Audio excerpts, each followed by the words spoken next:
அனைவருக்கும் வணக்கம். எங்கும் இருந்திருக்கும் குருவினர்களோடும் திருவினர்களோடும் அச்சிலக்கண பத்தியோட ஸ்ரீ குரு சிவகாசி காளிமுத்து. நேற்றைய தினம் நம்ம நவாம்ச புள்ளி 12 சென்றால் அப்படின்னு ஒரு பதிவு போட்டோம். உடனே ஒரு சில நண்பர்கள் சார் நவாம்ச புள்ளி 8 போனால் அது என்ன நடக்கும், அதை கொஞ்சம் சுட்டி காமிங்களேன், கொஞ்சம் உங்களோட வீடியோஸ் நல்லா இருக்கு, கொஞ்சம் பதில் கொடுங்களேன் அப்படின்னாங்க. அதற்கான பதிவு தான் இது. சரிங்களா, ஒரு சின்ன குறிப்பு எடுத்திருக்கேன். அதாவது அஸ்த நட்சத்திரம் 1ஆம் பாதம், அவிட்ட நட்சத்திரம் 1ஆம் பாதம், திருவாதிரை 2ஆம் பாதம், விசாகம் 2, அடுத்து ஆயில்யம் 3, உத்திரட்டாதி 3, பரணி 4, மூலம் 4.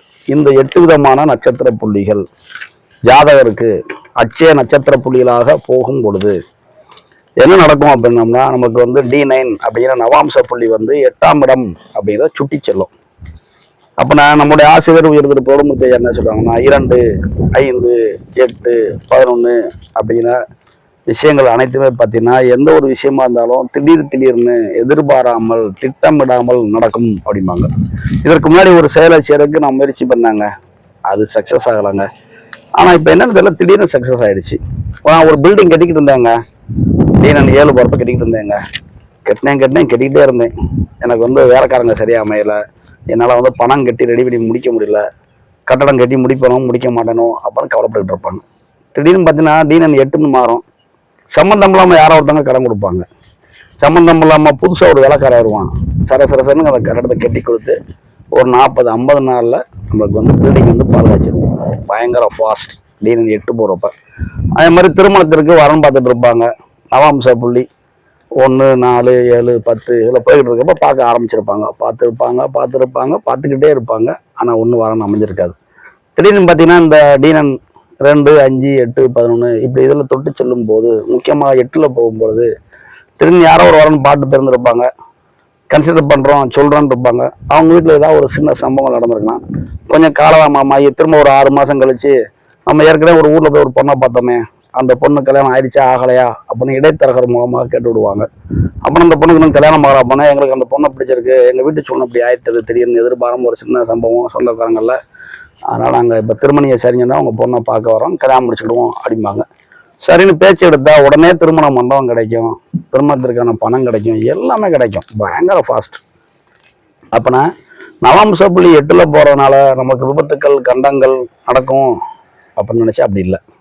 ஏன் அப்படின்னா, எந்த D9 போனாலும் சரி, 1லேருந்து 12க்குள்ள எந்த நவாம்ச புள்ளி போனாலும் கோச்சார கிரகங்கள் 2ஆம் அதிபதி, 5ஆம் அதிபதி, 8ஆம் அதிபதி, 10ஆம் அதிபதிகள் ஒன்றுக்கொன்று சம்பந்தப்படும் பொழுது விபத்து உண்டு. சரிங்களா, கோச்சாரத்தில் நம்மளுடைய அட்சய லக்னத்திற்கு 1ஆம் இடம் 3ஆம் இடத்துல கிரகங்கள் செல்லும் பொழுதும், 6ஆம் இடம் 8ஆம் இடத்துல கிரகங்கள் செல்லும் பொழுதும் கோச்சார ரீதியாக பிரச்சனை உண்டு. நம்முடைய சுயஜாதத்திலேயே அட்சய லக்னத்திற்கு 6ஆம் இடம் 8ஆம் இடத்துல கிரகங்கள் இருக்கிறாங்க அப்படின்னா நம்ம கடன் சார்ந்த பிரச்சனைகள், நோய் சார்ந்த பிரச்சனைகளை இயற்கையாகவே ஆட்பட்டிருப்போம். அது நவாம்ச புள்ளி 8ல் போகிறனால தான் அந்த பிரச்சனையா அப்படின்னு அப்படி கிடையாது. அவருடைய தன்மைகள் தீவிரமாக இருக்குமா அப்படின்னு நம்ம கண்ட்ரோல் பண்ண முடியும். சரிங்களா, அப்படின்னா எந்த ஒரு செயல் நடந்தாலும் எதிர்பாராமல் நடப்பது நவாம்ச புள்ளி 8ல் செல்லும் பொழுது. சரிங்களா, அப்படின்னா 2, 5, 8, 11 அப்படிங்கிறது நம்முடைய நாம் செய்த நமக்கு தானே நம் சுய கர்மாவாக இயக்கப்படும். அப்புறம் முற்பிறவில் நம்ம ஏதோ ஒரு தவறு பண்ணியிருக்கோம், அப்புறம் அதுக்கு இந்த பிறவில் என்ன செய்யணும், யார் யாருக்கலாம் D9 நவாம்ச புள்ளி 2, 5, 8, 11 போதும். அந்த நவாம்ச புள்ளி கடந்து முடிகிற வரைக்கும் நவகிரகத்தில் இருக்கிற புதன் பகவானையும் நவகிரகத்தில் இருக்கிற குரு பகவானையும் நாங்கள் முற்பிறவில் ஏதேனும் தவறு செஞ்சால் மன்னிச்சிருங்க அப்படின்னு கேட்கும் பொழுது நம்மளுக்கு கொஞ்சம் ரிலாக்ஸ் ஆகும். சரிங்களா, அப்படி இல்லைங்க வேறு ஏதாவது ஒரு வழிமுறை கொடுங்க அப்படின்னா நவாம்ச புள்ளி 8 போதும் தெரிஞ்சிருச்சு. 8ங்கிறது என்னது, 7க்கு 2ஆம் இடம். சரிங்களா, அப்படின்னா நான் கவனம் இருக்கேன்னு வச்சுக்கோங்க. என் மனைவியின் பேச்சு, மனைவியின் குடும்பம், மனைவியின் வருமானம், மனைவியின் அழகு, மனைவி சாப்பிடுகின்ற உணவு பழக்க வழக்கங்கள், இதை நீங்கள் கண்டுக்காமல் இருந்தாலே போதுங்க. மனைவியின் குடும்பத்துக்கு முக்கியத்துவம் கொடுத்தா நல்லதுங்க. சரிங்களா, மனைவி படிக்கணும்னு சொல்கிறாங்க, ஏஎல்பி படிக்க போகிறேன்னு சொல்கிறாங்க, தாராளமாக படிமா அப்படின்னா அது அந்த பிரச்சனை வராது. சரிங்களா, இப்படி ஒரு சில விஷயத்தில் மனைவி சார்ந்த விஷயத்தில் விட்டு கொடுக்கும் பொழுது நமக்கு சரியாயிடும். அப்புறம் என்ன புரிஞ்சுக்கிறோம், ஒரு பணம் வர வருதா எதிர்பாராமல் வரும், ஒரு வீட்டுக்கு விருந்தாடி வர்றாங்களா எதிர்பாராமல் வருவாங்க அப்படின்னு எந்த ஒரு விஷயமா இருந்தாலும் எதிர்பாராமல் நடப்பது தான் அட்சய நட்சத்திர புள்ளி 8ல் செல்லும் காலம். அப்போ நம்ம என்ன நினச்சிருவோம், டீனன் 8ல் போகுது, அப்போ நமக்கு உடல் உபாதை வருது, 8ல் போகிறனால தான் நமக்கு இந்த பிரச்சனை இருக்குது அப்படின்னு நினைக்கக்கூடாது. நம்மளுடைய சுய ஜாதகத்தில் நம்மளுக்கு 6ஆம் இடம் 8ஆம் இடம் எப்படி இருக்குங்கிறதையும் கோச்சார கிரகங்கள் எப்படி போகுதுங்கிறதையும் பார்க்கணும். ஒரு உதாரணம் சொல்கிறேன் பாருங்கள், சரிங்களா? இன்னைக்கு துலாம் அட்சலக்கணம், தனுசு அட்சலக்கணம், மீன் அட்சலக்கணம், இவங்க போகிறவங்க யாராவது உங்களுக்கு தெரிஞ்சிருந்ததுன்னா கேட்டு பாருங்கள். இவங்களுக்கு எந்த அட்சய நட்சத்திர புள்ளி போய்கிட்டு இருந்தாலும் உடல் உபாதைகள் உண்டானா உண்டு, கோச்சார கிரகம் சரியில்லை, சரிங்களா? இதே மாதிரி பார்த்தீங்கன்னா கடக அட்சலக்கணம் அப்படின்னு எடுத்துக்கிட்டோம்னா பூச நட்சத்திரம் போகணும்னு வச்சுக்கோங்க. நட்சத்திராபதியாக இருக்கிற சனிபன் எங்கே இருக்காரு, கும்பத்தில் இருக்கிறாரு. அப்படின்னா தேவையற்ற வீண் பிரச்சனைகளை அவங்க மாட்டுவாங்க அப்படின்னு சொல்ல முடியும்.